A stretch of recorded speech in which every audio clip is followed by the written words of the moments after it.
Yesu ashimwe kandi bene data dusangiye gucungurwa inshuti z'umusaraba. Twongeye kandi kubaramutsa mu izina rya Yesu. Nari nabibwiye n'ubundi musubanza wejo JeanPaul Nzaramba udepere Nyarugenge. Hanyuma reka twongere dusenga Imana yongere bane natwe kandi Imana kandi yongere idufashe ku ijambo ryayo. Imana turagushimiye mu izina rya Yesu. Tugushimiye umunsi ukurikiyeho w'izi nyigisho uduhaye kugira ngo twongere tugire ubuntu bwo kuganira na bene data bagiye gufata umwanya wo kumva inyigisho. Ubane natwe ntaba ari nge, wowe Mana data uhabwa icyubahiro kandi ukiza imitima, kandi ijambo riherekeresha ibimenyetso n'ibitangaza, ikore ku mitima, rihembura imitima, rituvana ahantu ritugeza ahandi ushaka, ku bwa Yesu umwami umukiza wacu urakoze. Amen. Twongere dusome icyanditswe dufite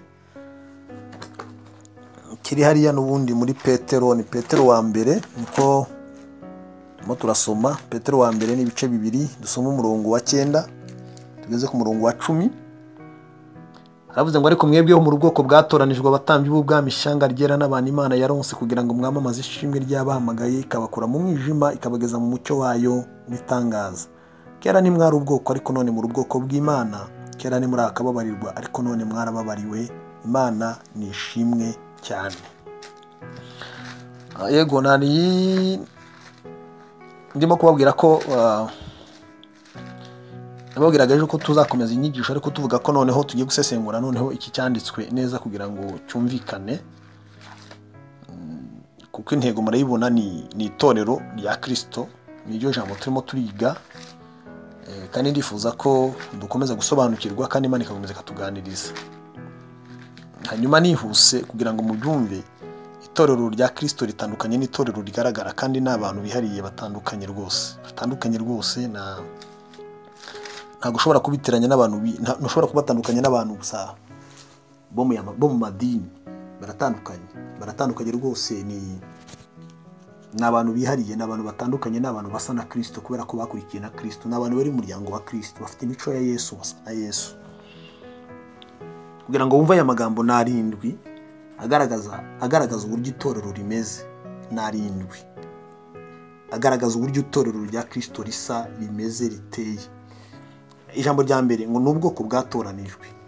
Ibyo narabisobanuye ejo, nababwira ko ari abantu babaga ahantu hatandukanye, mu mico itandukanye, n'abantu Imana yakuye mu isi. Mu isi ni ukuvuga ngo iyo tuvuga mu isi, turavuga n'isi y'ibyaha. Soko tutari Kigali, soko tutari muri bya bihugu twese turimo, oya, turacyari ino, ariko ishatse kuvuga mu isi tuba tuvuze mu isi y'ibyaha. Itorero rya Yesu ritandukanye n'abandi bantu bo mu isi. Yego, ritandukanye n'abandi bantu bafite imico ya hano mu isi, n'ibyaha byo mu isi, basa n'ibyaha byina cyangwa se bakora ibyaha. Abantu b'abanyitorero nicyo kintu kidutandukanye, nuko tudasa nabo. Kuko murabyibuka ko no mu isengesho rya Yesu yavuze ngo sabisi, nubwo turi ino ariko sabisi. Ntabwo imitima yacu n'imibiri yacu n'ubuzima bwacu bwiyomatanye n'isi, bwagundiriye isi. Tuyinyuramo tugenda turi abashyitsi n'abimukira. Icyo ni icyambere n'abantu Imana yakuye mu isi, n'abantu kandi batandukanye n'ab'isi. Cya gatatu, n'abantu Imana yavanye mu bitekerezo by'imiryango, mu migenzo y'ibihugu n'imico yabyo. Yatuvanye mu migenzo y'ibihugu no mu mico yabyo. Hari ibintu Imana yadukuyemo, hari imico mu mafamiye. Umuntu ashobora kuba muri famiye ariko hari imico atagikurikiza, hanyuma bakanamwibazaho. Ibyo rero umuntu uri mu itorero rya Yesu, ibyo ngibyo Yesu yamaze kubimudekonekita, bisobanuye ngo yabimukuyemo rwose. Ashobora kuvana mu rugo kabisa, akagutandukanya na mama, akagutandukanya na papa, akagutandukanya na shangazi, akagutandukanya na nyokorome, akagutandukanya n'abantu. Bakajya bibaza ariko uyu mwana ko ibintu byacu atakibyubahiriza, kubera ko wakiriye ubundi buzima bushya, kubera ko uri kwa Yesu.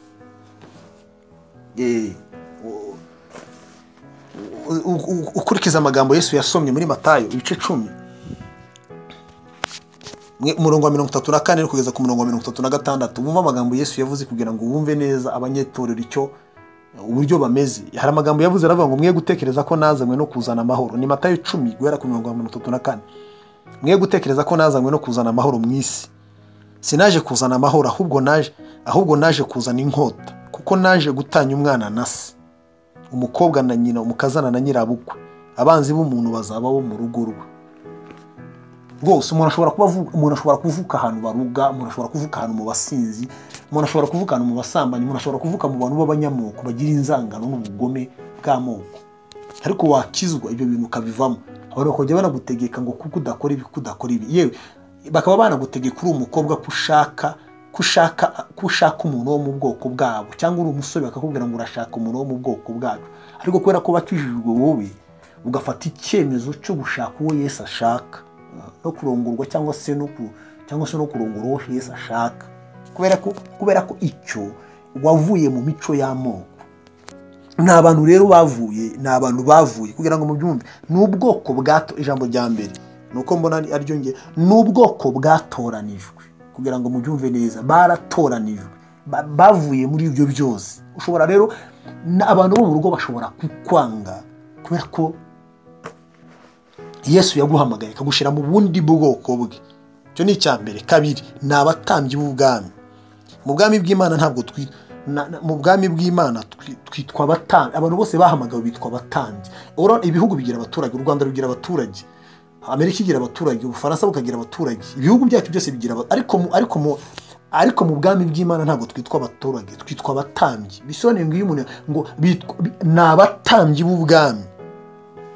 Batandukanye rero n'abaturage mu myifatire yacu. Ntiwatubonera mu mico yine. Ni abatambyi b'ubwami. Bivuga iki? Ni abana bo mu bwami, ni abana bo mu bikomangoma. Mu buryo bugaragara ushobora kutubona ukabona turi abantu basanzwe. Niko na Paul yabibwiye Abakorinto, ariko bibabwira Abakorinto bakabiri, badufata nk'abatamenyekana ariko tubirangirire. Badufata nk'abapfuye ariko turi bazima, ngo nitwishima ariko turanezerewe. Badufata nk'abakene ariko dutungishije benshi. Shatse kuvuga iki mwene data kugira ngo ntege amatwi. Turi abana bo mu bwami. Ubyumve neza. Umutambyi w'ubwami, urumva ni wabo uyu mwana wo mu bwami. Urumva turi abatambyi b'ubwami.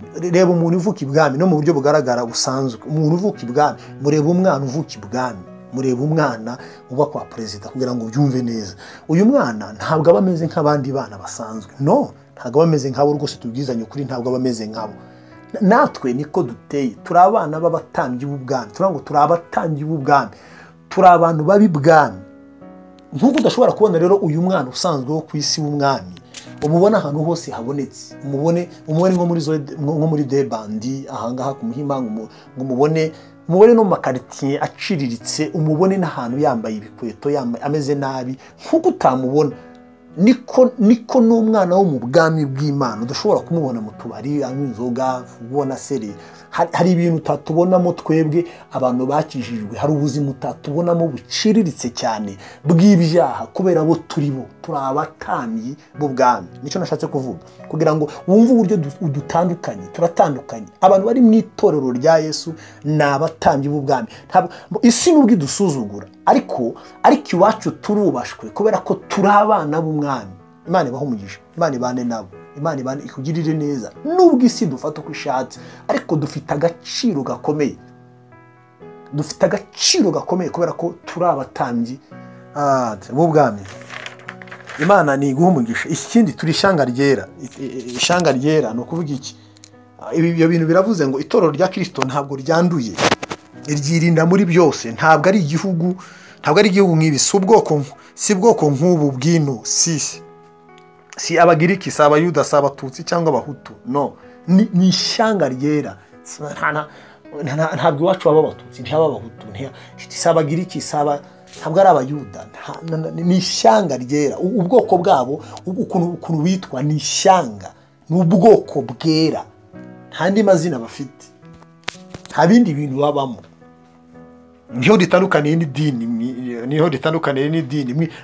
Mu idini ibyo bintu mbabwiye by'amoko by'abahutu n'abatutsi n'abatwa ibyo bibamo abantu bakanabirwanira bakanabyitirira bimwe bigatuma banagambanirana, ariko mu itorero ryera, mu itorero nako rya Kristo, aba bantu bitwa ishyanga ryera. Ntushobora kubonamo ibyo bindi byose, ntushobora kubibonamo.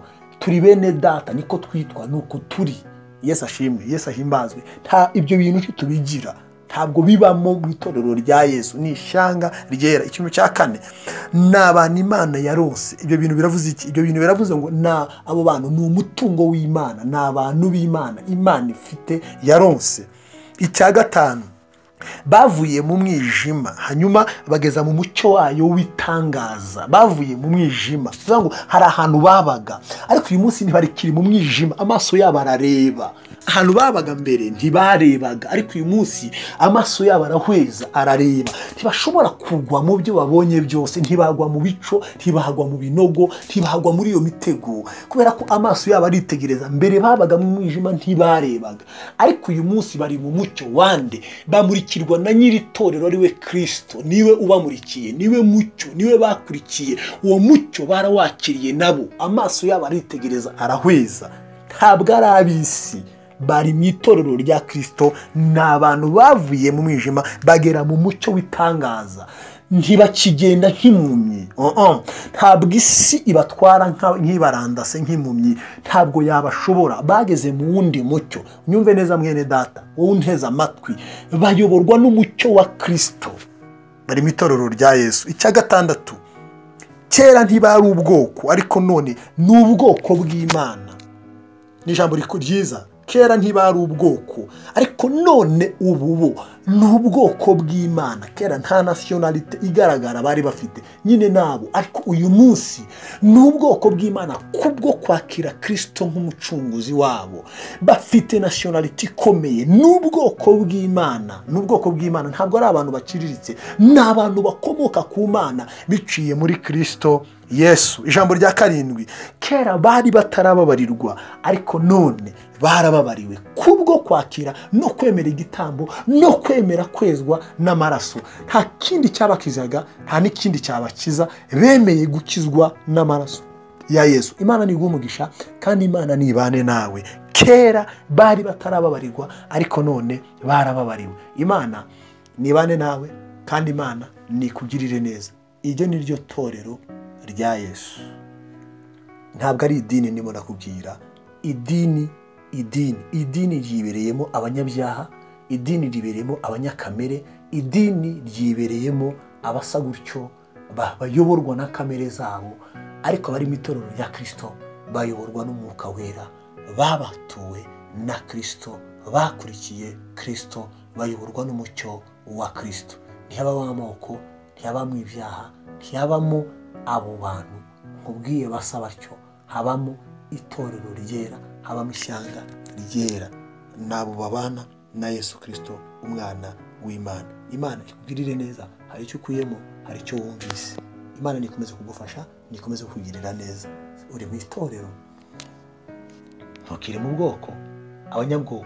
Abanyamoko bari mu idini, abasambana bari mu idini, abagome bari mu idini no mu isi, abicanyi bari mu idini no mu isi. Ariko itorero ryera, abantu bera bari mu itorero rya Kristo. Abahehesi baracyari mu madini, baracyaraho mu madini, ariko kwa Kristo hari abatangiye ubwami, abana batiyanduza, batagenda mu kabari banywa inzoga, bagenda bazerera hirya no hino, bari mu byaha. Abo nibo bari mu itorero rya Kristo. Imana iguhezagire, Imana iguhereze umugisha. Urumva uri hehe? Uri mu itorero, uri mu idini, uri mu isi, ariko waba uri hose uce bugufi ubwire ngo mwana, ndumva ashaka kuba mu itorero ryawe Yesu. Umubwire agufitiye imbabazi, aracyababarira mu izina rya Yesu. Amen. Dusenge Imana, hanyuma ubwire Yesu. Ndagushimiye Imana, ndaguhimbaje mu izina rya Yesu. Uri Uwiteka, niryo zina ryawe. Gushimiye ubuntu bwawe bwinshi, gushimiye urukundo dukunda, gushimiye no kwera kwawe. Icyubahiro kibi cyawe, kandi izina ryawe nirishimwe, kandi izina ryawe nirihimbazwe. Mwene data na mushiki wanjye bumvise ijambo, ubagirire neza, ubiteho, ubarengere. Ushaka kukwakira turakumurikiye, umwakire. Uwaguye abyuke, byose bikore kwishura mu izina rya Yesu. Amen.